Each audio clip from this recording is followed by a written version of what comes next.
আসসালামু আলাইকুম সুপ্রিয় সপ্তম শ্রেণীর শিক্ষার্থী ভাই বোনেরা, আশা করি তোমরা সকলে ভালো আছো। তোমাদের মূল্যায়ন পরীক্ষার দিন যে কাজগুলো করতে হবে সবগুলোর সমাধান দেখিয়ে দিচ্ছি। এখানে 4টি কাজ করতে হবে তোমাকে। প্রথম কাজটি যদি আমরা দেখি, যে মহান স্বাধীনতা দিবস অনুষ্ঠান আয়োজনে দলগত আলোচনা ও পরিকল্পনা তৈরি করা। অর্থাৎ এখানে 3টা ক্যাটাগরি দেওয়া আছে। প্রথম হচ্ছে ক, অনুষ্ঠান আয়োজক দল, আর দ্বিতীয় খ হচ্ছে অনুষ্ঠান সাজসজ্জা দল, এবং তৃতীয়ত হচ্ছে পরিবেশনা দল। ঠিক আছে, 3টা দল। এখন আমরা প্রথমে ক, অনুষ্ঠান আয়োজক দলের সমাধানটা দেখি। ঠিক আছে, তাহলে আয়োজক দলের পরিকল্পনা কিভাবে হতে পারে? অনুষ্ঠানের নাম, মহান স্বাধীনতা দিবস উদযাপন, অনুষ্ঠানের সূচি। এখানে কিন্তু এই বিষয়গুলো, অনুষ্ঠানের নাম, অনুষ্ঠানের সূচি, এগুলো কিন্তু দেওয়া থাকবে। ঠিক আছে, কোনো সমস্যা নেই, তোমরা এগুলো ওখান থেকে লিখতে পারবা। তো অনুষ্ঠানের নাম তোমরা জাস্ট এখানে মহান স্বাধীনতা দিবস উদযাপন এটা লিখবা। অনুষ্ঠানের সূচি, টাইমটা উল্লেখ করবা। ঠিক আছে, এরপরে অনুষ্ঠানের আগত অতিথিদের তালিকা। এখানে প্রধান অতিথি, উপজেলা চেয়ারম্যান, বিশেষ অতিথি, ওয়ার্ড মেম্বার এবং সভাপতির নাম লিখবা। ঠিক আছে, এরপরে 4 নাম্বার, অতিথিদের জন্য আমন্ত্রণপত্র। সুদি আসসালামু আলাইকুম, আগামী 26শে রোজ রাজবাড়ী সরকারি উচ্চ বিদ্যালয়ে মহান স্বাধীনতা দিবস উপলক্ষে অনুষ্ঠান আয়োজন করা হয়েছে। উক্ত অনুষ্ঠানে আপনি আমন্ত্রিত। নিবেদক জাফর ইকবাল, রাজবাড়ী সরকারি প্রাথমিক উচ্চ বিদ্যালয়। এই যে এখানে এই যে এই কাজগুলো দেখো, এখানে আমি ঠিক যেভাবে করছি তোমরা ঠিক এইভাবে পরীক্ষা লেখার চেষ্টা করবে, তাহলে ভালো মার্কস অর্জন করতে পারবা। ঠিক আছে, এরপরে প্রয়োজনীয় উপকরণ। এই যে এই পরিকল্পনা, আমাদের পরিকল্পনাটা ছিল কি, প্রথম পরিকল্পনা হচ্ছে আয়োজক দলের পরিকল্পনা, যারা এটা আয়োজন করবে। তো তাদের কি কি লাগবে? ব্যানার লাগবে, সাজ সরঞ্জাম লাগবে, আপ্যায়ন সামগ্রী লাগবে, অনুষ্ঠানের আয়োজন সামগ্রী লাগবে, পতাকা লাগবে, ইত্যাদি আরও চাইলে তুমি দিতে পারো। ঠিক আছে, এই উপকরণগুলো লাগবে। ঠিক আছে, তাহলে দেখো আমি আবারও দেখাচ্ছি তোমাদের অনুষ্ঠান আয়োজক দলের যেই কাজগুলো, অনুষ্ঠান আয়োজক দলের যে পরিকল্পনাটা তৈরি করবে সেই কাজগুলো এখানে দেওয়া আছে। এরপরে আমরা দেখব দ্বিতীয় দলের কি কাজ। দেখো, দ্বিতীয়ত হচ্ছে অনুষ্ঠানের সাজসজ্জা দল, অর্থাৎ যারা সাজসজ্জার কাজগুলো করবে তাদের পরিকল্পনাটা কি। তো আমি তাদের পরিকল্পনাটা সাজাচ্ছি, যে খ, সাজসজ্জা দলের পরিকল্পনা।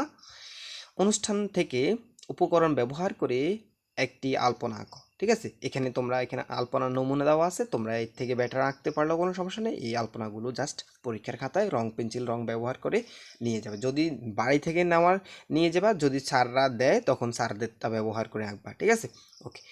এরপরে 2 নাম্বার, এটা ছিল 1 নাম্বার, এখানে কিন্তু ভাগ ভাগ করে 1 নাম্বার এটা করবা।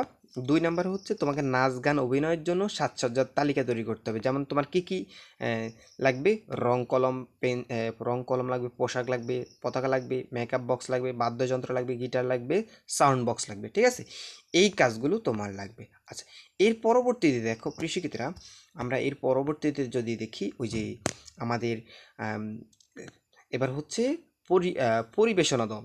এখানে পরিবেশনা দলের অনুষ্ঠানটি সাজানোর ক্ষেত্রে তাদের পরিকল্পনাটা কি। ঠিক আছে, তো যখন পরিবেশনা দল আসবে তখন নাচ গান অভিনয়, এখানে 1 নম্বরে নাচ গান অভিনয় আবৃত্তি নির্বাচন করো। এখানে তোমরা যে কোনো একটা নির্বাচন করবা। ঠিক আছে, নাচ গান আবৃত্তি যে কোনো বিষয় তোমরা জাস্ট এখানে নির্বাচন করবা। তখন পরিবেশনার জন্য নিজেকে প্রস্তুত করবা। হ্যাঁ, আমি নিজেকে অনুশীলন করছি, অন্যকে জানাই, হ্যাঁ প্রস্তুত হই। ঠিক আছে, এই বিষয়টা লিখবা। ওকে, এটা হচ্ছে তোমাকে লিখতে হবে। এরপরে অনুষ্ঠান পরিচালনার জন্য একটি সূচি প্রস্তুত করো। একটা সূচি তৈরি করতে হবে তোমাকে। কি, যে সকাল 9টায় কী হবে, অনুষ্ঠান আরম্ভ হবে। সকাল 10টায় অতিথিদের আসন গ্রহণ করতে হবে। 10টা 30-এ সাংস্কৃতিক অনুষ্ঠান হবে। সকাল 11টা অতিথিদের বক্তব্য, এবং সকাল 12টা, দুপুর 12টায় অনুষ্ঠানের সমাপ্তি হবে। ঠিক আছে, এই তাহলে এখানে ধাপ বাই ধাপ, এখানে 1 নাম্বার এটা, 2 নাম্বার এটা, 3 নাম্বার এটা করবা। এই এটা ছিল তোমাদের কাজ। আচ্ছা, এরপরে দেখো প্রিয় শিক্ষার্থীরা, এরপরে তোমাদের এটা ছিল আমাদের একক কাজের মধ্যে 3টা ক্যাটাগরিতে কাজগুলো। 3টা ক্যাটাগরির কাজ করলাম। আমরা এখন কাজ 2 দেখব। কাজ 2 হচ্ছে স্বাধীনতা দিবসে যে কোনো একটি স্লোগান তৈরি করে নিজের পছন্দের একটি ফ্রন্টে লেখো। অর্থাৎ নিজের ফ্রন্টে আমরা স্বাধীনতার একটা স্লোগান লিখব। যেমন এবারের সংগ্রাম স্বাধীনতার সংগ্রাম। ঠিক আছে, এবার এটা এটা এটা বিভিন্ন ফ্রন্টে লেখো। ফ্রন্ট বলতে তুমি বিভিন্ন ডিজাইনে লেখাটা লেখো। ঠিক আছে, এই যে আমি দেখো এখানে একটা ফ্রন্টে লিখলাম, এখানে আবার একটু এলোমেলো করে কত রফাল, এটা কত বড় দিলাম। ঠিক আছে, ঠিক এরকম করে ডিজাইন করে তুমি কি করবা, এবারের সংগ্রাম স্বাধীনতার সংগ্রাম, এবারের সংগ্রাম মুক্তির সংগ্রাম, জাস্ট যেই কোনো একটা কি করবা, যে কোনো ডিজাইনে তুমি একটা স্লোগান লিখবা। ওকে, এটা হচ্ছে 2 নাম্বার কাজ। এরপরে দেখো 3 নম্বর কাজ হচ্ছে দলগতভাবে কাজটি পরিবেশন করা। এটা তোমরা জাস্ট পরিবেশন করবা। তোমরা যেই একটু আগে যে পরিকল্পনাটা তো তৈরি করছো সেটা শ্রেণীকক্ষে পরিবেশন করতে হবে। ঠিক আছে? আচ্ছা, এটা হচ্ছে পরিবেশন কাজ। 4 নাম্বার হচ্ছে ছক এঁকে অনুষ্ঠানের সবল এবং দুর্বল দিকগুলো, তোমার যে অনুষ্ঠানটা, তোমাদের যে পরিকল্পনা মাফিক তোমরা যে অনুষ্ঠানটা করেছো সেই অনুষ্ঠানের ভালো দিকগুলো এবং মন্দ দিকগুলো তুলে ধরতে বলা হচ্ছে। তো ভালো দিকগুলো হচ্ছে তোমার কাছে কেমন লেগেছে? আনন্দ লেগেছে, সবার সাথে কাজ করতে ভালো লেগেছে, নতুন কিছু শিখতে পেরেছি। আর খারাপ দিক বা দুর্বল দিকগুলো হচ্ছে অনেক সঠিক দায়িত্ব পালন করতে ব্যর্থ, পরিচালনায় ভুল ত্রুটি ছিল, শিক্ষার্থীদের এলোমেলো চলাচল করছিল। ঠিক আছে? এই কাজগুলো। প্রিয় শিক্ষার্থীরা, তোমাদের সবার প্রতি একটা রিকোয়েস্ট থাকবে, তোমরা যারা চ্যানেলে নতুন অবশ্যই চ্যানেলটা সাবস্ক্রাইব করে দিবে, ভিডিওতে অবশ্যই একটা লাইক করে দিবা, আর তোমাদের কোনো কিছু জানার থাকলে অবশ্যই কমেন্ট করে জানাতে পারো। ইনশাল্লাহ আমি প্রতি উত্তর করার চেষ্টা করব।